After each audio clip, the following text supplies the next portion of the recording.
Party बनाना और उसको चलाना कोई आसान काम नहीं है। बड़े बड़े लोगों ने पार्टियां बनाई, लेकिन वो पार्टियां चल नहीं पाई। यही सवाल मेरे से प्रेस के साथी, पत्रकार साथी करते हैं। मेरे पास उसका जवाब एक ही है कि वो पार्टियां क्यों नहीं चली। वो पार्टियां इसलिए नहीं चली, उन पार्टियों ने राज करने के लिए, राजा बनने के लिए पार्टी बनाई।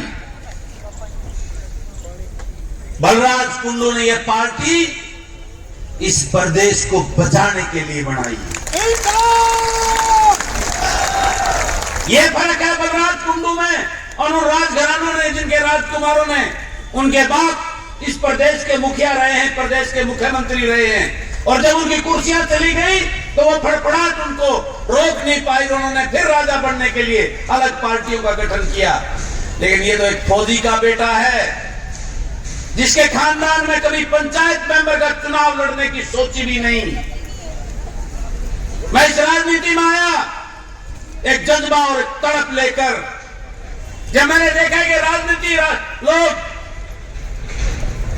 ये लोग अपने घर भरने की परवाह करते हैं, अपने बेटों की परवाह करते हैं।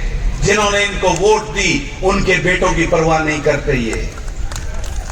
ये इस प्रदेश को लूटने की फिराक में रहते हैं। ये एमएलए, एमपी और मंत्री बनकर अपने घर की संपत्ति अब देश और विदेशों में अर्जित करने का काम करते हैं। आज 75-76 साल इस हिंदुस्तान को आजाद होने के बावजूद भी मेरा किसान, मेरा गरीब वो दलदल में धसता जा रहा है। और ये रजवाड़े राजकुमार पॉलिटिशियन, ये इनकी संपत्तियां विदेशों में बढ़ती जा रही हैं। मैंने देखा आज हरियाणा प्रदेश को बेरोजगारी में नंबर 1 कर दिया है। मेरे किसान का, गरीब का, मजदूर का बेटा, आज उसके सामने नौकरियों का बहुत बड़ी समस्या खड़ी हो गई है। वो ऐसे मानसिक तनाव में है कि वो नशे की तरफ जा रहा है, अपराध की तरफ जा रहा है। उस युवाओं के भविष्य का साथ हो रहे अन्याय को देखकर मैंने ये पार्टी बनाई है। वो किसान जो 13 महीने हिंदुस्तान की उस राजधानी को घेरे बैठे रहा, 13 महीने, ये वर्ल्ड के इतिहास का इतना बड़ा आंदोलन रहा, लेकिन उसको मिला क्या? उसको वहां भी ठग के भगा दिया गया, उस पे लाठियां बरसाई गई, कोई न्याय नहीं मिला उस किसान को। क्यों नहीं मिला न्याय? इसलिए नहीं मिला, इन सरकारों में उस किसान का दर्द को समझने वाले उसके बेटे नहीं बैठे हैं, वहां चोर बैठे हैं। इन सरकारों के नेताओं के चापलूसकार बैठे, चाटुकार बैठे हैं, उनके गुलाम बैठे हैं। उन्हें हिम्मत नहीं है वो अपने किसान की, गरीब की आवाज को उस लोकसभा और विधानसभा में उठा सकें। इस तकलीफ को देखकर किसान मजदूर के बेटों को उस राजनीतिक प्लेटफॉर्म पर दे सकूं, उनको उस विधानसभा और लोकसभा में भेज सकूं, इसलिए पार्टी बनाई है बलराज कुंडू ने। आज और लूट और भ्रष्टाचार ने सारी सीमाएं तोड़ दी हैं। चारों तरफ हाहाकार मचा हुआ है। सरेआम एचएससी, एचपीएससी के अंदर सूटकेस चलती हैं। आज हमारे हरियाणा प्रदेश में क्लास 1 और 2 की जो नौकरियां हैं वो बाहर के लोगों को दी जा रही हैं। आज अभी मेरे पास किसी ने सुबह सुबह एक व्हाट्सएप भेजा, 6 वीडियो लगाए, उसमें 4 बाहर के हैं, 2 आड़ के हैं, और उन 2 की भी गारंटी नहीं, वो पुराने बाहर तारे वो जुगाड़ रखते हो। ये हालात है। हमारे बच्चों को, जो हाईली क्वालिफाइड हमारे बच्चे हैं, एक गरीब किसान मजदूर अपने बच्चे को पढ़ाता है, बीए, बीटेक, एमटेक कराता है, एमए, एमफिल, एमएससी कराता है, इस उम्मीद के साथ अपना पेट काटकर उसकी फीस भरता है। एक उम्मीद होती है कि ये मेरा बेटा बड़ा बनकर अफसर बनेगा, मेरे भी अच्छे दिन आएंगे। लेकिन वारे भाजपा सरकार आज हमारे उन बच्चों को चपड़ासी की लाइन में खड़ा कर दिया इस सरकार ने डी ग्रुप की नौकरी में। मैं आपसे पूछना चाहता हूं, जो हमारा एमए, एमएससी, एमटेक, बीटेक बच्चा जब वो चपड़ासी लगेगा डी ग्रुप के माध्यम से और वो 10वीं 12वीं पास किसी कल रख के चाय के कप धोएगा तो उसकी हर रोज मृत्यु होगी कि नहीं, बताओ? मैं आपसे पूछना चाहता हूं। मैंने वो दर्द देखा है। मैं एक दिन एक रेस्ट हाउस में चला गया और उस रेस्ट हाउस में कमरा खुला है, घंटी बजाई तो मेरे सामने एक 6 फुट का ऐसा सुंदर, उसकी बॉडी से लगता था वो छोरा डीएसपी भर्ती होने का, इतना सुंदर स्पोर्ट्समैन, नेशनल चैंपियन वो लड़का, वो आया घंटी बजते ही। मैं देख के उसकी तरफ ऊपर से नीचे देखा। मैं कहा भाई आप क्या हो? कहना जी यहां पे मैं कुक की नौकरी करने भर्ती हुआ। मैंने पूछा कहां का है? उसने अपना गांव बताया। मैं गांव नहीं बताता आपको। क्या पढ़ाई की है आपने? उसने कहा भाई साहब मैंने एमए कर रखी है और बॉक्सिंग में नेशनल चैंपियन हूं 2 बारी का। मेरी आंखों में आंसू आ गए। यह है मेरा खुशहाल हरियाणा। एक दिन मेरे सामने सुबह सुबह एक छिपी समाज का एक गरीब आदमी अपने बेटे को लेके पहुंचा मेरे घर पे सुबह 8 बजे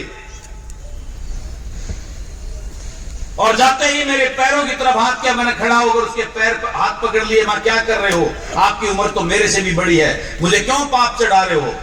तो वो रोने लग गया। मैंने कहा क्या हुआ? कहला जी मैं कपड़े सील के गुजारा करता था, अपने घर को पाल रहा था। आज मेरी बीवी बहुत जबरदस्त बीमार है और मुझे उसको संभालना पड़ता है। मेरे वो कपड़े सिलाई भी बंद हो गई और उसका इलाज कराने के लिए मेरे पैसे नहीं हैं। मेरे इस बेटे को डी ग्रुप में या कौशल रोजगार में डीसी रेट पे, इसको डीसी रेट पे लगा दो। मैंने उस लड़के की तरफ देखा। मैंने पूछा ये पढ़ा लिखा कितना है लड़का?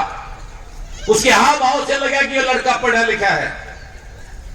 जब उसने मुझे बताई उसकी क्वालिफिकेशन तो मेरी अंदर की आत्मा कांप उठी। वो लड़का एमटेक था जी, एमटेक सिविल इंजीनियर से। जिस गरीब बाप ने सिलाई मशीन चलाकर उस बेटे को एमटेक कराई, उसको उम्मीद थी कि मेरा बेटा एसडीओ भर्ती होगा, एक्शन भर्ती होगा, मेरे को भी अफसर कॉलोनी में रहने का मौका मिलेगा, मेरा भी मशीन तक पाछा छूट जाएगा। लेकिन जब उसकी बात सुनी तो मेरी आंखों में आंसू आ गए। मैंने उसको कुर्सी में बिठाया और उसकी आंखों से आंसू नहीं रुक रहे थे। कहला जो मर्जी करो, इस बेटे को 5,000, 7,000, 10,000 की कोई नौकरी दे दो, मैं अपनी बीवी का इलाज करा लूंगा। मैंने उस लड़के को, क्योंकि मैं तो विपक्ष का विधायक हूं, मैंने उसी टाइम उसको अपने दफ्तर में रखा हुआ। मेरे दफ्तर में नौकरी करता है वो। ये हालात है आज हमारे बच्चों का। एक गरीब आदमी अपना पेट काट कर उनकी पढ़ाई कराता है, लेकिन उसके बाद उसके लिए कोई रास्ते नहीं है। इस अंधी भरी सरकार ने सारी नौकरियां खत्म कर दी हैं। हमारे बच्चों को डी ग्रुप का प्रचार करते हैं, उनको सबको चपड़ासी की लाइन में खड़ा कर दिया। अभी आपने पढ़ा होगा एचपीएससी का, जो डीएसपी एसडीएम लगते हैं उनका पेपर हुआ था 100 पोस्टों का। इस हरियाणा प्रदेश में उनको हमारे इतने पढ़े लिखे विद्वान हमारे ऐसे बच्चे हैं, सब बच्चों को फेल करके सिर्फ 60 बच्चों को पास किया है, उनमें से 40 बाहर के थे। ये हालात है। इस दर्द को देखकर मैंने पार्टी बनाई है और मैंने इस विचारधारा से ये पार्टी बनाई है। मैंने जनवरी में यात्रा निकाली थी, आपके दादरी बाड़ला दोनों हल्कों से निकल के गया था और आप लोगों ने पूरा स्वागत किया था मुझे। बलराज भाई बेटा, बलराज भाई आगे बढ़ो, इस व्यवस्था परिवर्तन की आप जैसे बेटे की इस हरियाणा प्रदेश को जरूरत है। मैंने पूरे हरियाणा प्रदेश से चर्चा कर करके उस नांगल चौधरी से लेकर पंचकुला तक लगभग 35 विधानसभाओं से गुजरता हुआ मैं गया था। मैंने लोगों की भावनाओं को जानकर मैंने यह पार्टी बनाने का निर्णय लिया और यह पार्टी अपने साथियों से साथ मिलकर जो जनसेवा की सोच और जज्बा रखते हैं, चोर लुटेरों की पार्टी नहीं, आपके अपने बेटा बेटी की पार्टी होगी। इस जज्बे को लेकर मैंने पार्टी बनाई। आसान काम नहीं है। ये बड़े बड़े मेरे ऊपर लांछन लगाते हैं, यो तो वोट काटनिया छोड़ दिया। मैं पूछना चाहता हूं आप सबसे, कहां से लगता हूं मैं वोट काटने वाला? अगर मैं इस बीजेपी का पिट्ठू होता तो मुझे ये आज से 3 साल पहले कैबिनेट मंत्री बनाने को तैयार थी। इस बात के अनेक उदाहरण दे सकता हूं जो सच्चे हैं। मैं चाहता तो हजारों करोड़ रुपए कमा सकता था, लेकिन उस महम हल्के की उस बहादुर जनता ने, महम के लोगों ने जो मुझ पर प्यार और विश्वास और भरोसा किया था, उनके विश्वास के साथ धोखा नहीं किया मैंने। मैं बिका नहीं और झुका नहीं। राज्यसभा की वोट डालने के लिए मुझे 40 करोड़ की ऑफर थी कि आप हां करो, आधे घंटे में आपके घर पे पैसे भेजेंगे। लेकिन बलराज कुल्लू एक फौजी का बेटा है जो ना भिख सकता ना झुक सकता।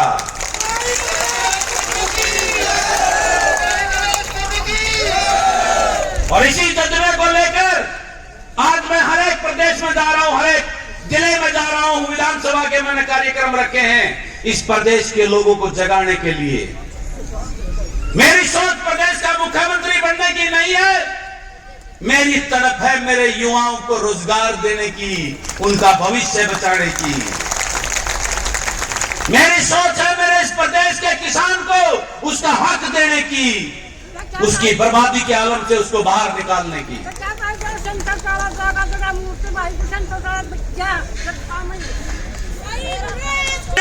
उस गरीबी के नाम पर उसका शोषण किया जा रहा है। 5 किलो अनाज देखकर उसको वोट बनाने की मशीन बना दिया है। उस गरीब को उस दलदल से बाहर निकालकर उसको हक देने की सोच लेकर मैं राजनीति में आया हूं। मैंने पार्टी बनाई है। मैंने इस प्रदेश से इस लूट और भ्रष्टाचार को खत्म करने का एक संकल्प लेकर यह पार्टी बनाई है। मैं आप लोगों का साथ और प्यार मांगने आया हूं और इस दादरी वालों से, इस दादरी का एक ऐसा बेटा मांगने आया हूं जो मेरी तरह जनसेवा का सोच और जज्बा ले रखता हो, जो ना बिकने वाला हो ना झुकने वाला हो। एक ऐसा बेटा बेटी, एक ऐसा आपका दादरी का बेटा बेटी जो आपके हकों के लिए उस विधानसभा में जाकर पंजा गत्तान खड़ा होकर सरकार से टकराने की हिम्मत रखता हो और आपको आपके हक दिलाकर लाने का सोच रखता हो। मैं इस सोच को लेकर इस पार्टी का गठन करवाकर इस प्रदेश के लोगों को जगाने आया है। बलराज कुल्लू नहीं बनना मुझे मुख्यमंत्री, मुझे तो इस प्रदेश को बचाना है, आपके बेटा बेटी के भविष्य को बचाना है। जिंदाबाद जिंदाबाद। इन राजकुमारों की इस प्रथा को खत्म करना है। कब तक चौधरी देवीलाल छोटूराम के नाम पर, बंसीलाल के नाम पर अपनी वोटों को लुटाते रहोगे? कब तक कितनी पीढ़ियां इस राजनीति को देते रहोगे? क्या आपके घर में, इस दादरी में, बालडा में किसी मां ने ऐसा कोई बेटा बेटी नहीं जन्मा के जो खड़ा होकर आपके लिए लड़ने का हौसला रखता हो, एक दम रखता हो? मैं आपकी आत्मा को जगाने के लिए आया हूं यहां पर। क्या आप मेरा साथ दोगे? दोगे मुझे ऐसा एक बेटा बेटी है दादरी वाले? आज इस देश को ये दादरी बालडा की धरती फौजियों की धरती है।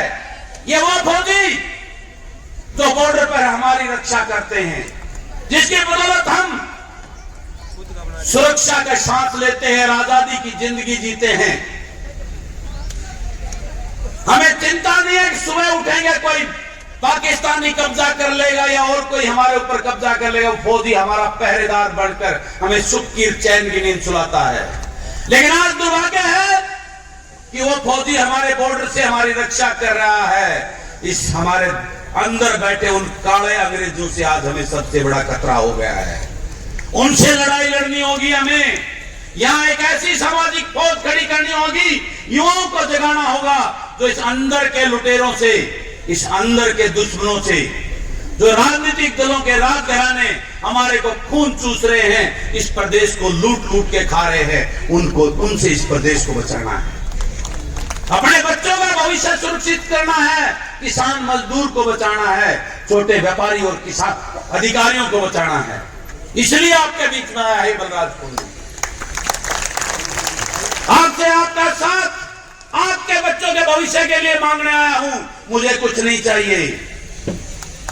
मैं सुबह निकलता हूं, ना अपने बच्चों को देख पाता हूं, ना अपनी फैमिली से मिल पाता हूं, ना अपना काम धंधा कर पाता हूं।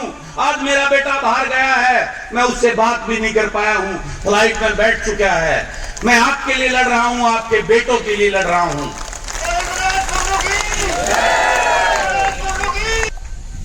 मैं इस दादरी की ऐसी तरह जो फौजियों की सतली है, उसे इस प्रदेश को बचाने के लिए जन सेवा मिशन 2024 का आगाज करके इस प्रदेश के लिए एक नया विकल्प, राजनीतिक विकल्प देने की सोच लेकर आपके बीच में आया हूं। आपने सबको देख लिया, आपने उस 10 साल के कांग्रेस की लूट को देख लिया, जिससे परेशान होकर आपने, ये भाजपा ने आपको बड़े बड़े सपने दिखाए, उस भाजपा को देख लिया आपने, जुमलेबाज सरकार को। पिछली बार उस भाजपा को जमुना पार भेजने के नाम पर वो छोटा देवीलाल आया, राजकुमार, जिनकी भूख कभी खत्म न होगी, इस प्रदेश को लूट रहा, उसी भाजपा की गोदी में बैठकर आज दोनों मिलकर ठगबंधन के साथी इस प्रदेश को बर्बाद कर दिया। इस पार्टी, अपने बेटा बेटी की इस पार्टी, जो जन सेवा की सोच लेकर इस प्रदेश को आगे बढ़ाने की तड़प और दर्द लेकर आपके बीच में आ रहे हैं, एक मौका जरा इनको भी देखो, फिर देखना। मैं वादा करता हूं, किसी किसान को सड़क पर बैठकर अपनी फसलों के मुआवजे के लिए धरना नहीं देना पड़ेगा। पंचायती राज के हमारे सरपंच भाइयों को जो उनका अधिकार छीन लिया इस सरकार ने, उनको आंदोलन नहीं करना पड़ेगा, पहली कलम से उनको अधिकार देने का काम करेंगे।